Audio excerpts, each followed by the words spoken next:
नीतीश और नायडू के पीछे पड़ी रही बीजेपी, इधर ओम प्रकाश राजभर ने कर दिया बड़ा खेला, केंद्र की राजनीति में आ गया बड़ा भूचाल। एनडीए की बनने वाली सरकार को लेकर सहयोगी दल सुहेलदेव भारतीय समाज पार्टी प्रमुख ओम प्रकाश राजभर के बयान से मचा हाहाकार। सरकार बनाने से पहले ओम प्रकाश राजभर और संजय निषाद ने बीजेपी को लेकर कही बड़ी बात, आसान नहीं होगा इस बार एनडीए का सत्ता में आना।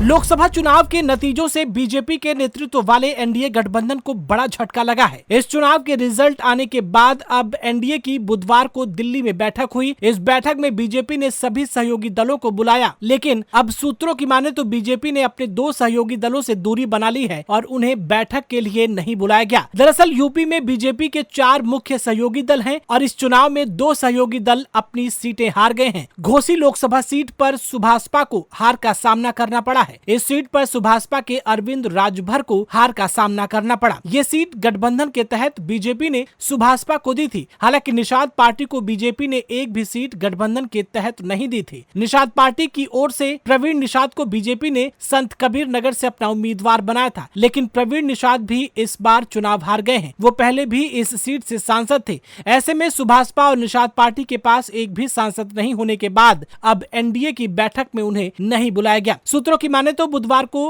हुई इस बैठक के लिए बीजेपी की ओर से संजय निषाद और ओम प्रकाश राजभर को किसी भी तरह का कोई भी निमंत्रण नहीं दिया गया। हालांकि इस चुनाव में आरएलडी से जयंत चौधरी और अपना दल से अनुप्रिया पटेल को बैठक में बुलाया गया। इन दोनों ही दलों के उम्मीदवार इस बार के चुनाव में जीते हैं और ऐसे में सांसद होने के बाद उन्हें दिल्ली में होने वाली अहम बैठक में बुलाया गया। बता दें कि चुनाव में यूपी में सबसे बड़ा दल समाजवादी पार्टी बन गई है, वहीं दूसरी सबसे बड़ी पार्टी राज्य में बीजेपी है, जबकि तीसरी बड़ी पार्टी कांग्रेस है। और ऐसे में अब जब यूपी में ओम प्रकाश राजभर और संजय निषाद की पार्टी ने किसी भी तरह का कोई भी कमाल नहीं किया है, तो फिर एनडीए ने उन्हें दिल्ली में होने वाली अहम बैठक में आमंत्रित नहीं किया। हालांकि इस पूरे मामले को लेकर के संजय निषाद और ओम प्रकाश राजभर का कहना है कि वो अभी भी एनडीए के साथ हैं और किसी भी तरीके से एनडीए का साथ नहीं छोड़ने वाले हैं। ये बात और है कि उन्होंने किसी तरह की कोई सीट नहीं जीती है और वो सरकार बनाने में कोई अहम भूमिका नहीं निभा सकते हैं। आपको बता दें कि इन सब खेलों के बीच नरेंद्र मोदी ने प्रधानमंत्री पद से इस्तीफा दे दिया है। इस्तीफे से पहले आखिरी मंत्री परिषद की बैठक में चुनावी नतीजों पर उन्होंने कहा कि हार जीत राजनीति का हिस्सा है, नंबर गेम चलता रहता है। 2024 के नतीजे घोषित होने के बाद मोदी ने पीएम पद से अपना इस्तीफा दिया है और अगले कार्यकाल के लिए वो 8 जून तक फिर से प्रधानमंत्री पद की शपथ ले सकते हैं। उन्होंने मंत्रिपरिषद के सहयोगियों संग बैठक में ये भी कहा कि हमने 10 साल अच्छा काम किया और आगे भी करेंगे। लोकसभा चुनाव 2024 में नरेंद्र मोदी की अगुवाई में एनडीए ने तीसरी बार जीत दर्ज की है। एनडीए गठबंधन को 292 सीटें मिली हैं, लेकिन बीजेपी इस बार बहुमत का आंकड़ा छूने से चूक गई है। बीजेपी को चुनाव में कुल 240 सीटें मिली हैं। मोदी को अब बीजेपी की 2 बड़ी सहयोगियों जेडीयू और